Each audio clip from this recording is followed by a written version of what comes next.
Apocalipse capítulo 5.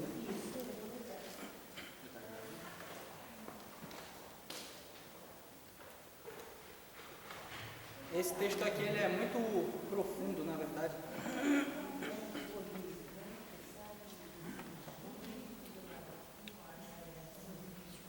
Apocalipse capítulo 5. Vamos lá, gente, vamos focar.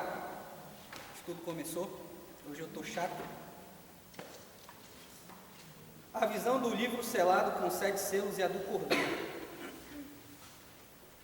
Olha o tema que ele está falando. A visão do quê? Do livro. Esse livro está como? Selado. Com quantos selos? E ele vê o que também? Então, ele vê muita coisa profunda e ele narra só nesse capítulo 5. Ele começa falando: vi na mão direita daquele que estava sentado no trono um livro escrito por dentro e por fora.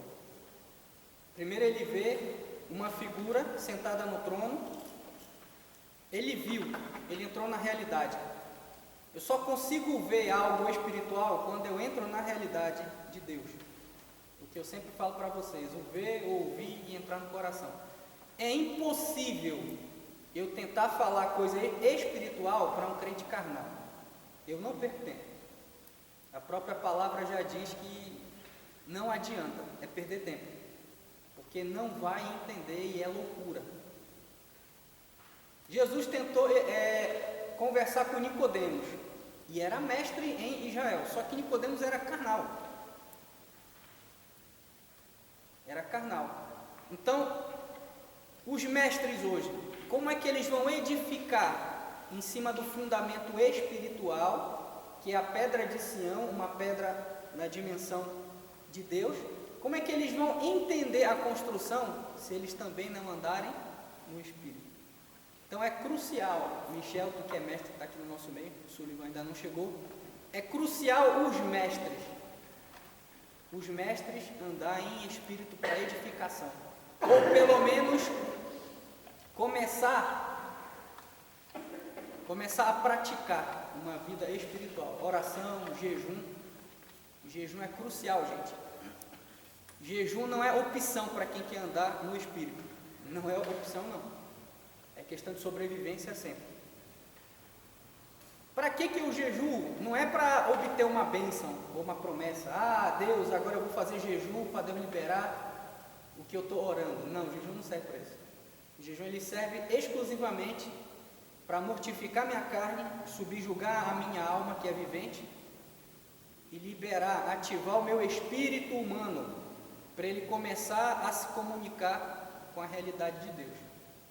Então é quando eu estou jejuando que eu vou mergulhar principalmente na palavra, eu vou comer a palavra, eu vou me fartar dela porque ela é espírito e vida e ela vai ativar o meu espírito. Vou orar no jejum. Então, para isso que serve jejum, ok? E João, com certeza, tinha uma vida de jejum constante, porque, como a gente viu no capítulo 4, ele se achou em espírito quando Deus se revelou para ele. Ele não estava de qualquer jeito, ele não estava se movendo na carne e nem na alma vivente dele. Primeiro que ele estava desconectado das coisas da terra, né? Ele estava numa ilha. Ah, então para eu jejuar eu tenho que ir para uma ilha. Não. Eu já fui para uma ilha jejuar 40 dias. É terrível. Você só pede para Deus te matar e te levar. A vida perde sentido. E a profundidade de Deus você acha de fato. E vem muita revelação. Mas você não precisa se isolar 40 dias para ir para uma ilha para fazer jejum. Você pode fazer na sua casa jejum, desde que separe um tempo com Deus. Um tempo com Deus de qualidade. Pode ser de noite, de manhã, de madrugada, não existe regra, não existe horário, não existe religiosidade no meio. É um relacionamento seu com Deus. É seu amigo. Entende? Não existe um ritual. Agora eu vou bater o meu ponto. Que horas são? 3 da tarde. É esse horário agora. Deus só vem ao meu encontro nesse horário. Não existe isso. Agora eu vou orar das 3 às 5, bem pontual. Isso é uma vida que vai te atrofiar. Porque você vai entrar num sistema religioso sem perceber, a mente vai ficando cauterizada. Então, vida com Deus é uma vida de relacionamento, gente. Eu não converso todo dia com os meus amigos. Com Deus é a mesma coisa. Com Deus é a mesma coisa. Então João teve esse nível de relacionamento com Deus. Só que ele não andava de qualquer jeito. Ele andava no Espírito. E ele diz aí, ó, eu vi na mão direita daquele que estava sentado no trono. Lembra dos primeiros estudos das 7 igrejas? O trono onde Satanás habita? Eu só tenho uma visão real do trono de Deus quando eu me desconecto do trono onde Satanás habita. Não tem como eu ter um encontro com aquele que está sentado no trono, enraizado com a minha vida no trono onde Satanás habita. Não existe, é ilusão. A pessoa pode chegar comigo, cara, eu tive uma revelação, uma visão, Deus sentado no trono, tá, e eu sei que a pessoa é carnal e almática, eu vou mandar ela calar a boca, porque é mentira. É mentira. Está se auto-enganando. É uma utopia religiosa que criou para aparecer para os outros uma falsa espiritualidade. Isso na igreja está cheio. Igreja em modo geral. Na nossa também tem, sem dúvida nenhuma. Estão compreendendo? Eu não preciso mostrar que eu sou espiritual. Eu sou e acabou. O que vale é que o reino espiritual reconhece quem eu sou. Não importa se os homens vão reconhecer, se A ou B vai reconhecer, estou nem aí para isso. O que importa é que o inferno vai saber, os anjos também vão saber, e o Pai que está lá em secreto sabe. Entende isso ou não? Eu só tenho um encontro com aquele que está sentado no trono se eu me desconectar do trono onde Satanás habita. Isso não é opção. Esse é o único caminho.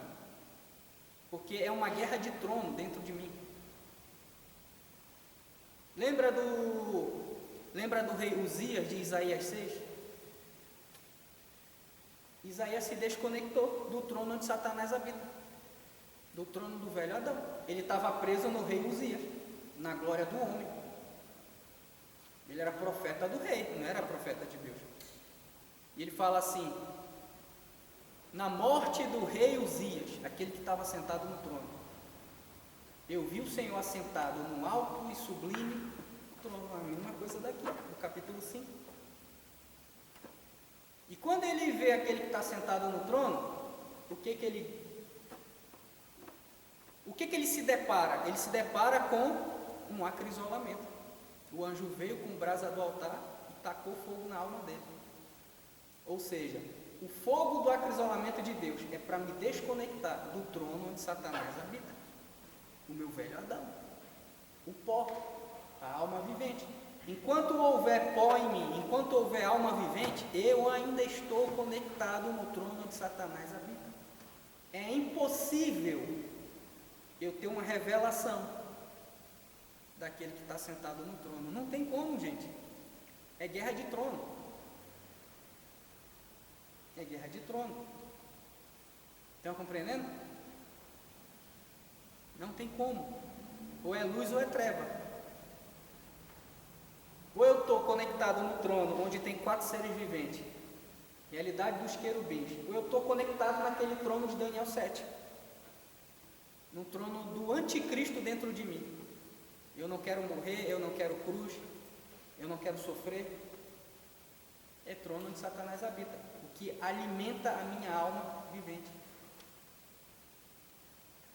Ok? E daí ele vê a realidade daquele trono, ele foi desconectado do trono onde Satanás habita, a alma dele foi queimada, Literalmente, a carne de João também padeceu, porque jogaram ele no óleo fervendo, ele não morreu. E ele vê na mão daquele que está sentado no trono um livro escrito por dentro e por fora. Que loucura, né?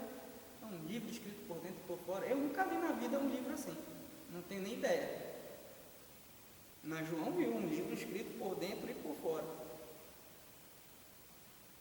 Se me perguntar o que é isso, não sei.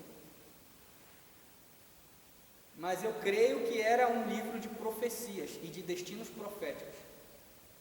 Porque o mover profético, ele não tem uma definição exata. Ele se move no passado, no presente e também no futuro. Entende isso? A realidade espiritual, toda a realidade espiritual, é daí que vem a palavra profética. Toda a realidade espiritual não está presa no tempo e no espaço. Ela é uma realidade espiritual. Pode se mover no presente, no passado e no futuro. Ela não tem tempo. É erro da igreja atual tentar interpretar profecia cronologicamente. Nunca vai conseguir. É ilusão. Porque a palavra de Deus, ela é eterna, vai passar o céu e a terra, ou seja, ela não é limitada a tempo e espaço, cronos. A própria palavra já mostra isso e os caras não entendem. Não precisa nem de revelação, é só ler direito e saber interpretar. Se ela é eterna, ela não está presa no tempo e no espaço, aí tu quer interpretar ela cronologicamente. Exemplo, a mensagem de Daniel, que ele vê a questão da estátua. Tem a parte da cabeça, do tronco, né? Da perna, do pé. Eram 4 reinos, certo? A gente vai para a história. Babilônia, Império Medo-Persa, depois Império Grego, e o pé, que era o barro com o bronze, é Império Romano. Aí ele vê que a pedra veio e destruiu a estátua no pé e se desfez e tarará. Historicamente, encaixou perfeitamente. Só que aquela mesma palavra, ela também serve para o tempo do fim. Tanto que ele fala, no capítulo 12 de Daniel, que o saber vai se multiplicar e tarará. E ele falou, sela as profecias desse livro, até o tempo do fim. Ninguém vai entender. Mas no tempo do fim, vão começar a entender. Significa que quando eu começo a entender algo que estava selado, o selo se abriu. Porque ele se abre no meu espírito. E quando eu anuncio, eu começo a abrir no espírito das outras pessoas. É assim que o profético se move. Então é importante, é crucial na igreja o ministério profético, senão a igreja está morta. Não tem como.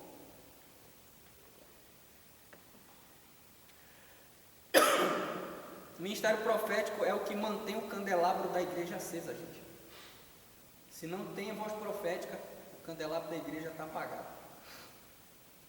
Está entendendo? Não foi à toa que a gente colocou aquela chaminha ali, não. Foi um ato profético. Para ver se o profético ativa para valer. Então, voltando para o livro aqui. O livro estava selado com quantos selos? 7 selos. Vi também um anjo forte que proclamava em grande voz: quem é digno de abrir o livro e lhe desatar os selos? Quem que é digno? Ora, nem no céu, nem sobre a terra e nem no inferno. Ninguém podia abrir o livro, nem mesmo de quê? Ninguém conseguia nem olhar para o livro, quanto mais abrir. Porque o livro estava na mão de quem?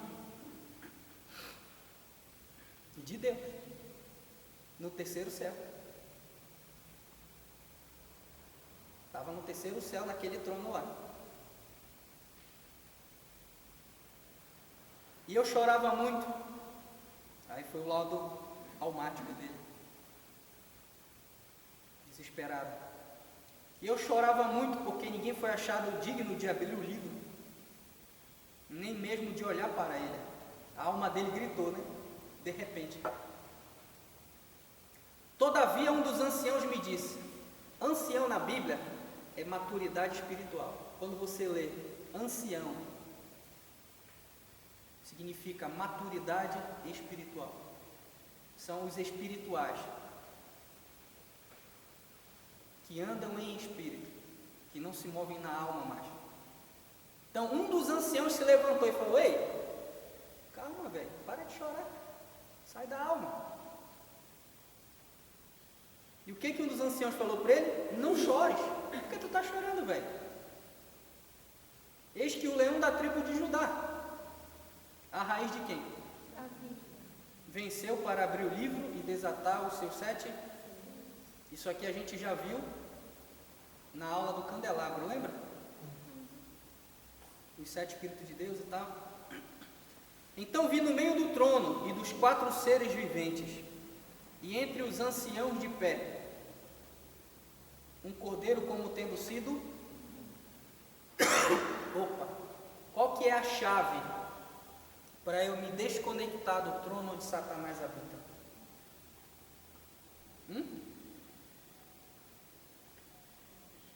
Eu ir para o matadouro como ovelha. Qual é o casamento de Cristo e a igreja? É casamento do cordeiro. Só casa com o cordeiro quem vira a ovelha que vai para o matadouro. As bodas não é de Jesus, não é do leão. As bodas é claro lá, do cordeiro. Se não virar a ovelha que vai para o matadouro, não casa. O casamento é específico. Entende isso? Aí Paulo fala em Romanos 8. Ele fala da manifestação dos filhos de Deus, que a criação espera e tarará, do sofrimento de Jesus, que nós fomos chamados para sofrer, para sermos glorificados também. E ele fala na sequência, lá pelo final já do capítulo 8, ele diz o quê? Por amor de ti somos entregues todos os dias. Por amor de ti somos entregues como ovelha indo ao matador. Ele está falando assim, olha,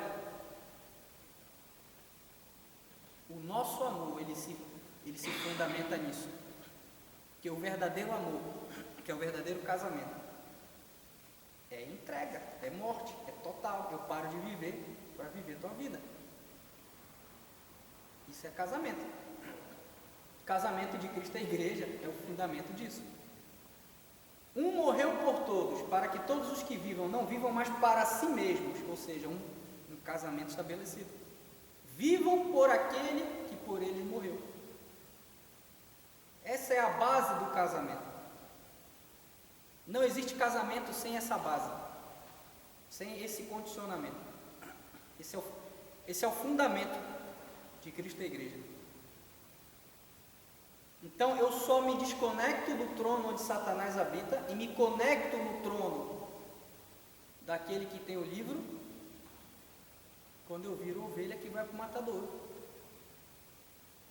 Isaías 53, aquele caminho não é só de Jesus, não, é nosso também. Isaías 53 é nosso caminho. É o que ele fala em Romanos 5. O novo e vivo caminho que ele abriu além do véu é para a gente trilhar. Ele está esperando, chamando a gente, me segue. É para eu tomar minha cruz e seguir ele nesse caminho, do Isaías 53. Por que eu tenho enfermidade? Por causa da minha alma vivente. Não é para eu ficar doente mais. Já parou para pensar nisso? O evangelho que a gente vive é tão do Paraguai, é tão mesquinho, superficial, que a gente não consegue entender a verdade. Não é para eu ficar doente mais, não é para você ficar doente. Já parou para pensar nisso? Ou foi em vão o que Jesus levou sobre si? Eu me recuso. Eu me recuso a ficar doente. Ele já levou sobre si. E por que eu fico doente? Me diz aí. Porque eu ainda estou conectado no trono onde Satanás habita. Ele vai vir, vai meter um câncer, meter um problema cardíaco, porque ainda tem pó, ainda tem alma vivente. Estão compreendendo ou não? Já pensou se a gente começar só esse grupo do querigma aqui? Começar a andar em espírito de verdade. E começar a ter revelação do trono de verdade. E a gente decide assim, agora a gente vai no hospital do câncer, vamos fechar aquele hospital. Vamos orar e todo mundo vai sair curado. Já pensou? Eu já pensei.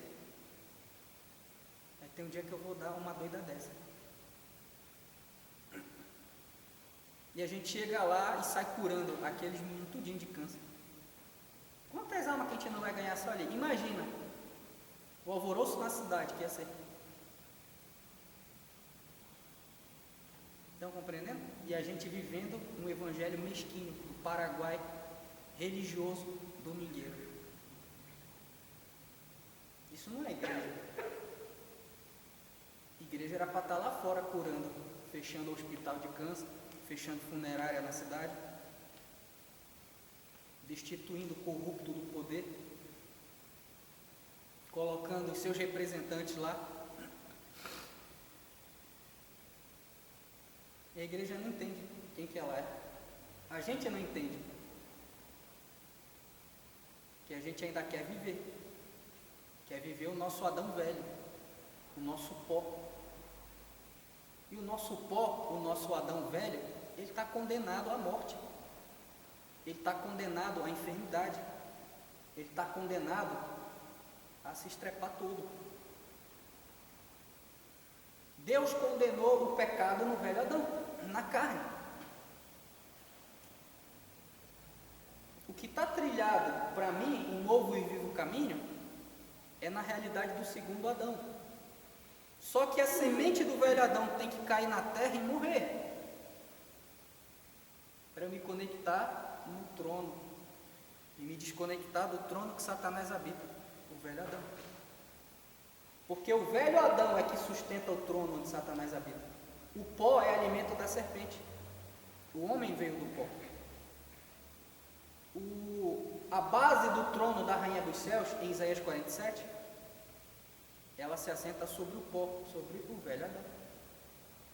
Então todo o sustento de principados está tudo no nosso velho Adão. Por isso que Jesus falou em João 12, a semente cai na terra e morre e se ela não morrer, ela não produz fruto. E na sequência ele fala, agora vai ser expulso o príncipe desse mundo. Por que ele falou isso? Porque ele falou assim, olha, eu sou a semente que cai na terra e morre. Satanás não tem parte comigo. Ele vai ser expulso. Eu vou arrebentar tudo. E vão ter que soltar. Olha a profundidade. Enquanto a gente vive, a gente não faz nem cócegas no pé do principado. Enquanto eu vivo, eu não sou ameaça nenhuma. Eu estou comendo no prato do principado. Porque ainda tem pó. Ainda tem alma vivente. Quando eu começo a derramar minha alma na morte, que é o processo do verdadeiro arrependimento, que até isso a gente nunca conseguiu entender, virou só um cartaz na igreja. Enquanto a gente não produzir fruto digno de arrependimento da semente que cai na terra e morre, cara, a gente não consegue nem ganhar vida, que é o básico do básico. É a nossa obrigação, fazer discípulo.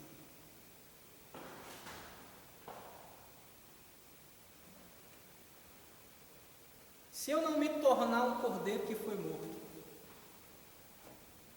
eu não tenho a revelação do trono. Não tem. Não tem. Eu vou falar para os jovens, pode fazer 10 cursos de música. vai tocar aqui e não vai nem passar do teto. Não adianta. Não é o que você tem de dom e de talento. É o fruto. A árvore não conhece pelo dom. Conhece pelo quê? Fruto. E se o fruto cair na terra e não morrer, não é fruto legítimo. Estão compreendendo? Vocês sabem, jovens, que a força da igreja é a juventude. Então está na hora de colocar pé no chão e romper de verdade. Viu? Vamos romper. Voltando. Abre, não desmarca do Apocalipse. Abre em Isaías 6.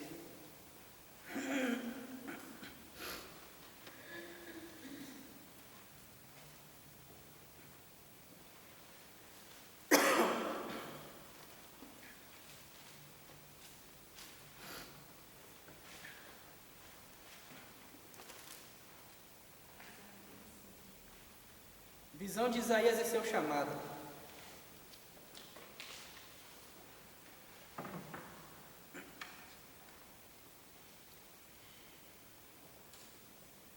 No ano da morte do rei Uzias,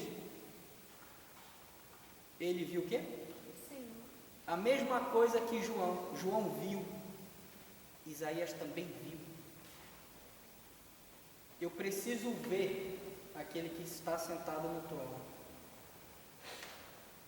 Tenho que me desconectar do trono onde Satanás habita. Eu vi o Senhor assentado sobre um alto e sublime trono, ou seja, o trono do terceiro céu, o mesmo que João viu. E as abas das suas vestes enchiam o templo. Nós somos o templo. Nosso espírito, alma e corpo. É a estrutura do próprio tabernáculo. Serafins estavam por cima dele, cada um tinha 6 asas. Com 2 cobria o rosto, com 2 cobria os pés e com 2 voavam. E clamavam uns para os outros dizendo, o que eles diziam? E toda a terra está cheia da sua... Espera aí. Quando eles viam aquele que está sentado no trono, eles exclamavam uma única palavra 3 vezes. Santo, santo, santo. Trazendo para o tabernáculo o átrio, santo lugar e santo dos santos. Mas por que eles falavam santo? O que significa a palavra santo? Não é sem nenhum pecado, não. Isso é o conceito católico. A palavra santo é separado. Separado como? Não significa que eu não vou pecar. Eu peco toda vez que eu ando na carne e na alma. Eu sempre vou pecar. Porque Romanos 7 e Romanos 8 diz que o meu velho Adão é escravo. Ele sendo escravo, ele nunca vai romper com o cativeiro. E Deus condenou o pecado na minha carne. Toda vez que eu andar na carne, eu vou pecar sempre. E não adianta eu tentar na minha força, eu sempre vou pecar. Ponto. Tem como a gente não pecar mais? Claro que tem, senão foi em vão que Jesus fez na cruz. Esse foi o propósito da gente romper com isso. E o que é ser santo? É andar em espírito. Quando eu ando em espírito, eu mortifico a minha carne, subjugo a minha alma. Se eu subjugo a minha carne, se eu mortifico a minha carne, eu não alimento a minha alma vai entrar em crise. Geralmente ela começa a se debater, aí vem o vazio, a depressão. Continua, não para. Deixa ela ficar desesperada, até ela morrer e calar. Deixa ela. Enquanto ela não se aquietar, enquanto ela não calar, o meu espírito ele não é ativado. Ele não é liberado. Ele não vai se mover. Enquanto a minha alma ainda respirar, meu espírito não vai aparecer. A minha alma, ela me engana. Ela quer estar no controle. Ela cria um ambiente dentro de mim mesmo, no meu subconsciente, de uma falsa espiritualidade. vez que eu estiver no comodismo, não existe espiritualidade no comodismo. É o primeiro ponto, para eu saber se é miragem da minha alma ou não. Toda vez que eu tiver conforto, tranquilidade, eu não estou andando em espírito. Quando eu estiver angustiado, num vazio profundo, nada faz sentido, é um bom sinal. Meu espírito começou a se ativar. Começou.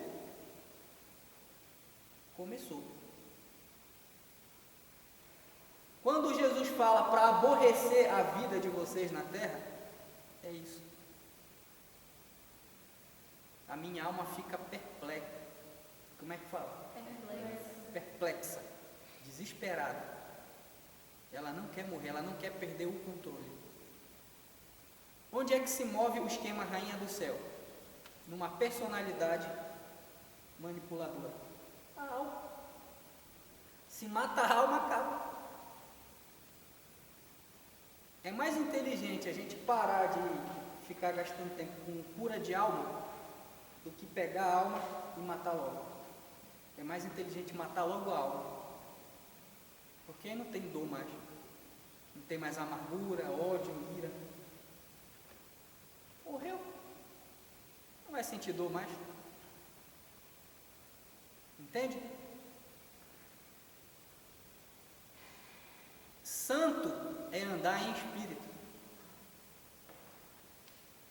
A minha alma, ela compactua com a carne.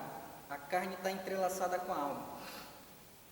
Os desejos da carne, na verdade, não estão na carne, está na alma, está na vontade. Só que a alma executa o desejo através do corpo, que são os 5 sentidos, ou as 5 portas da alma: visão, audição, paladar, olfato e tato. O desejo da carne é executado pelos 5 sentidos, que na verdade está na alma e reflete no corpo por essas portas. Então Deus condenou o pecado no meu velho Adão, na minha alma vivente carnal. Toda vez que eu andar na minha alma vivente carnal, eu sempre vou pecar. Eu sempre vou pecar. Não tem como eu me libertar e romper com isso. Então o que eu preciso fazer? Jejum. Quer libertar um homossexual? Ensina ele a jejuar, até ele não querer mais. Ele vai começar a se desligar daqueles desejos imundos dele. Porque está tudo na alma. O problema está na alma. A fuga está na alma, está no consciente, no subconsciente.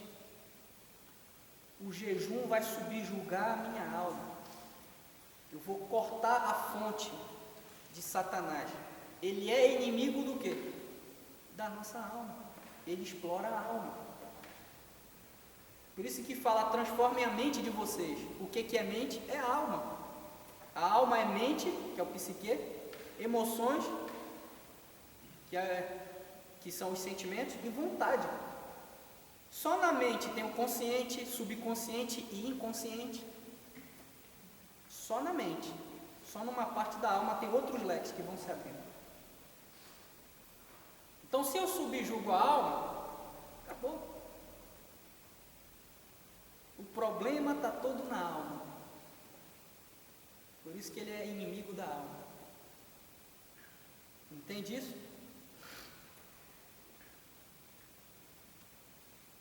Ser santo é andar em espírito, é jejuar. Porque quando eu jejuo, eu mato a compulsão da carne, subjugo a minha alma. Vou entrar num processo de angústia profunda, de agonização intensa, de morte interna. Não para, faz parte, continua. Do outro lado tem a verdadeira alegria, que é fruto do Espírito e não da alma. Amor, paz, alegria não é fruto da alma. A tua alma te engana. É ilusão. Verdadeiro amor, a verdadeira paz, a verdadeira alegria está no teu espírito, porque é fruto do espírito. Não é da alma, é ilusão. Agora pensa, a vida toda a gente se auto-enganando, né? Porque a gente tem medo do novo, do que é de Deus. Todo encontro com Deus tem que ter morte. Homem nenhum vai ver a minha glória e ficar vivo. Aquele que tocar no monte vai morrer. A nossa alma não quer isso. Ela entra em desespero. Está entendendo? Parece a sanguessuga quando cola no cara para tirar, meu irmão. Tem que jogar sal para ela soltar. A nossa alma é a sanguessuga, é a dadá, que diz a Bíblia. Ela nunca está conformada com nada. Entende isso? Ela jamais quer depender de Deus. Nossa, nunca na vida. Aí ela gera crise de ansiedade. E aí a gente vai ficando perturbado, porque a ansiedade, ela gera medo, e o medo é o oposto da fé. Aí a mão de Deus não vai se mover, por causa do medo. E aquilo que a gente tem medo, atrai, acontece. A Bíblia também fala disso aí. E esse medo vai gerar tormento, e esse tormento gera pânico. Aí tem gente que entra em crises emocionais profundas, porque não entende. Aí prefere pagar psicólogo, gastar dinheiro, porque psicólogo ele não vai tratar coisa nenhuma. Ele só vai te mostrar o teu problema. Entende? E o tratamento é andar em espírito, só desconectar da alma, acabou. Ok? Santo, santo, santo. Eu só vejo aquele que está sentado no trono, que é santo, santo, santo, se eu for santo. É 1 Pedro, eu acho 2, fala, sede santos, porque eu sou santo. Não é uma opção, ele está falando, é para vocês serem santos, se vocês querem andar comigo, porque eu sou santo. Se vocês não forem separados, vocês não vão andar na minha realidade. Não tem como. Se vocês não desconectarem do trono onde Satanás habita, eu não vou nem conhecer vocês.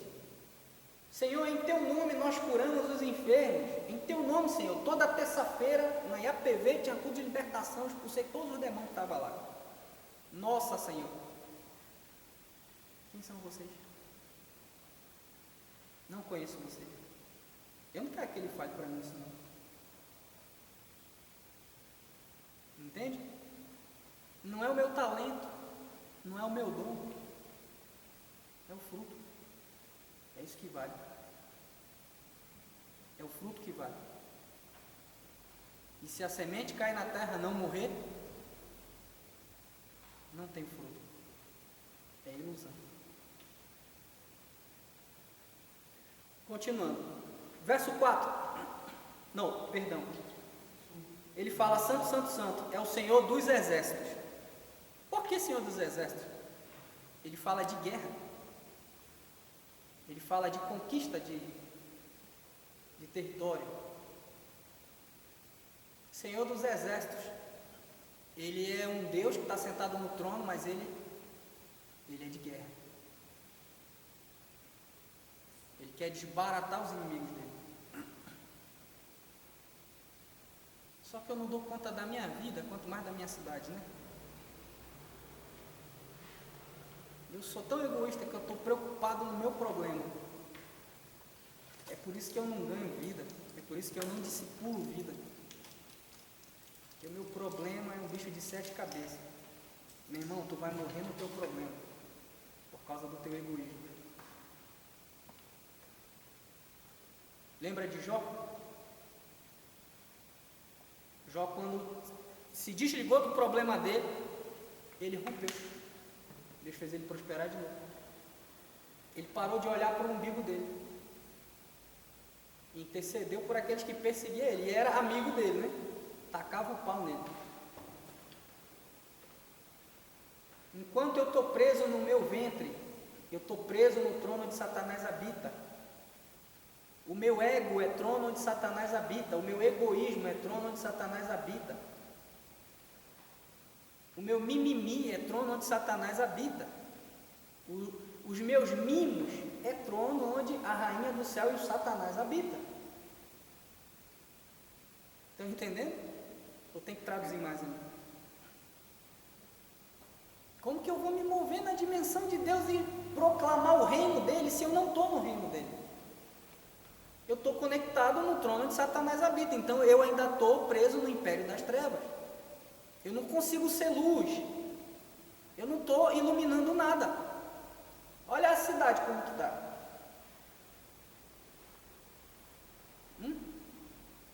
E meu bairro?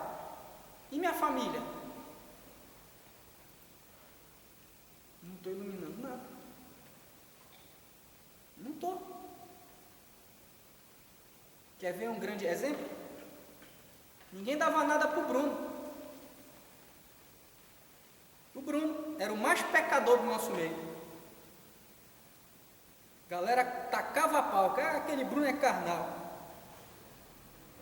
O Bruno ganhou a família dele todinha lá, em Diamantina. Taca a pau no Bruno agora. Ganhou a mãe, ganhou os parentes todinho. Só ainda não ganhou o pai dele. Está orando pelos enfermos e estão sendo curados. E aí? Era o mais pecador do nosso meio. Está entendendo? Ele entendeu que a religiosidade é um lixo. E onde abunda o pecado, superabunda a graça. Só restaurou o altar dele com Deus. Acabou. E foi para cima. Está entendendo?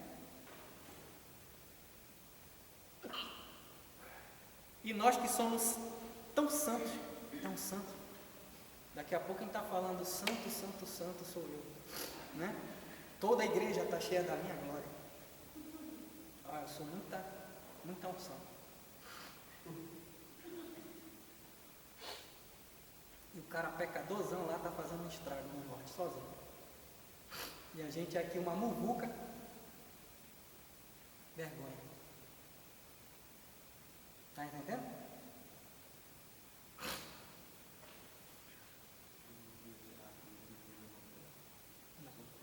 Diferente.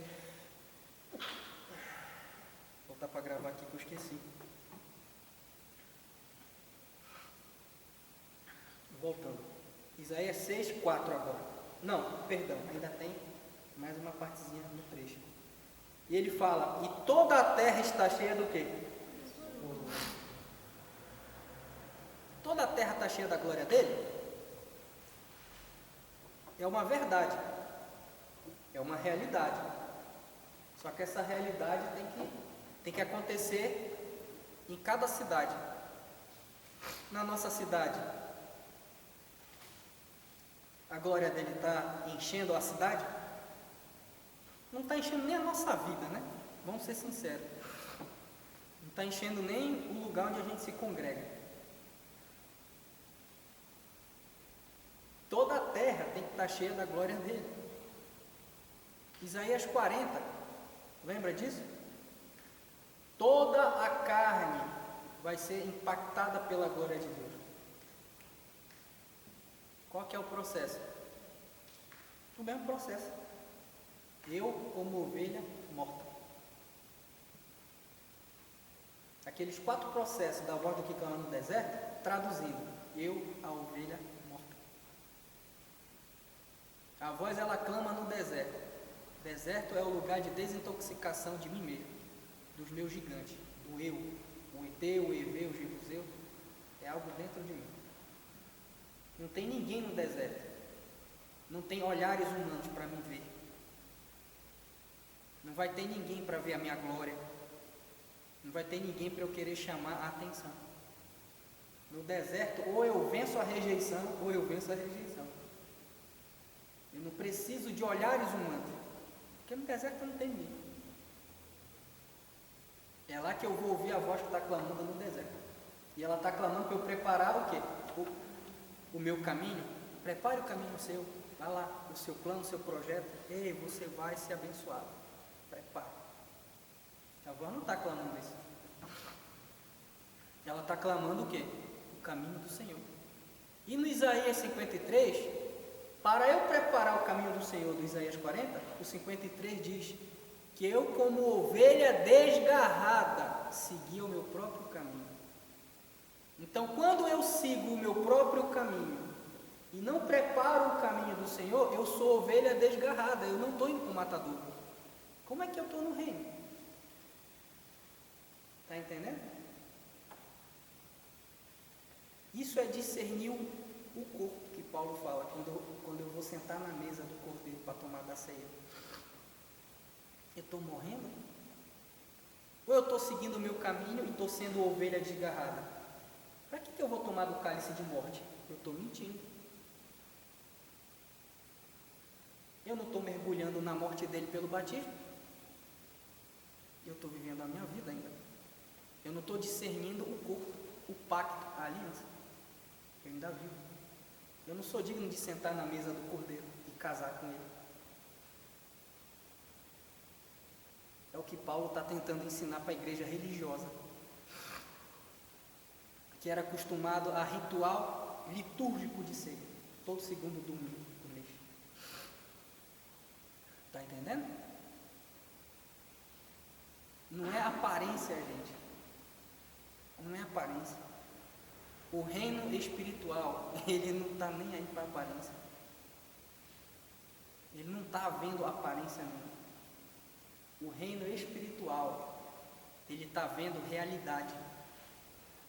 A palavra, o que move o reino espiritual é a palavra. Se eu não vivo a palavra, eu não movo nada. Se eu não vivo o verbo, eu não sou nem reconhecido no reino espiritual. O reino espiritual só reconhece Cristo em mim, a esperança da glória de Deus. Para o reino espiritual, eu, Gil, não existo. Eu sou morto. Eu era morto sem Cristo. E em Cristo meu espírito reviveu pelo Espírito Santo dele. E o reino espiritual, ele reconhece Cristo em mim. Está entendendo ou não? Não é eu. O eu não existe, morreu. Consegue entender isso? Ou tem que traduzir mais ainda? Enquanto eu vivo, eu continuo neutralizado. Eu não acesso o reino do Espírito. O reino espiritual só se move com Cristo em mim, esperança da glória. A chave do reino dos céus que ele falou que ia dar na mão de Pedro. Lembra o contexto? Ele fala assim, sobre essa rocha que sou eu, essa revelação de que eu sou filho do Deus vivo. E se eu não estiver dentro de vocês, vocês não podem mover os céus com essa chave que eu vou dar. Presta atenção, Pedro, sobre essa rocha que sou eu vou edificar minha igreja e as portas do inferno não vai prevalecer. Não é contra vocês, é contra a rocha em vocês. Lembra da aula passada? A primeira carta de Pedro, pedras que vivem, a imagem da pedra que vive, não é eu, é ele em mim. Eu não presto. Consegue entender? Sobre essa rocha eu vou edificar a minha igreja e as portas do inferno não vão prevalecer. Agora eu vou te dar a chave do reino dos céus para tu mover o reino espiritual e as realidades. Mas não é tu, é a rocha. É eu em você, a esperança da glória de Deus. Agora sim, tu vai mover os céus. Aí na sequência, não, Senhor, tu não pode morrer de forma alguma, tu tem que se amar. Preserve a sua vida, Jesus, você não pode sofrer. Jesus se indignou com aquele pangarezão e virou falar assim: para trás de mim, Satanás. Tu não pensa como Deus pensa. Tu cogita nas coisas do velho Adão, do 666, do trono onde Satanás habita, Pedro. Tu é Simão Barjonas. Tu ainda não virou Pedro, fragmento tirado da rocha. Tu ainda não entendeu, Pedro. Tu é almático demais. Tu é carnal demais. Foi Pedro que puxou a espada e foi cortar a orelha de Mal. Ele não estava entendendo. E era apóstolo, andando com Jesus. Pedro veio entender. Depois que o galo cantou, depois que ele viu Jesus ressurreto, sentou com ele, comeu peixe com ele, ele estava pelado no lago, saiu do lago. Aí Jesus confronta ele: Pedro, tu me ama? Tu não me ama, Pedro. Aí ele fala: é, Senhor, tu sabe.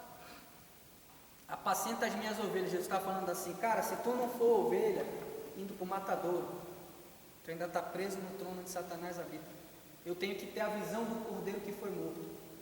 Eu tenho que entender a visão da ovelha que vai ser morta, que sou eu.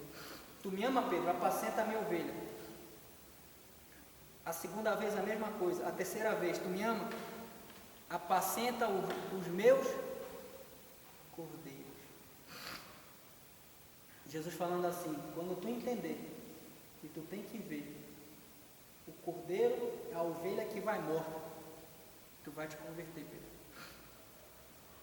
Aí ali Jesus olhou nos olhos de Pedro, e Jesus entrou na alma de Pedro. Os olhos é a janela da alma.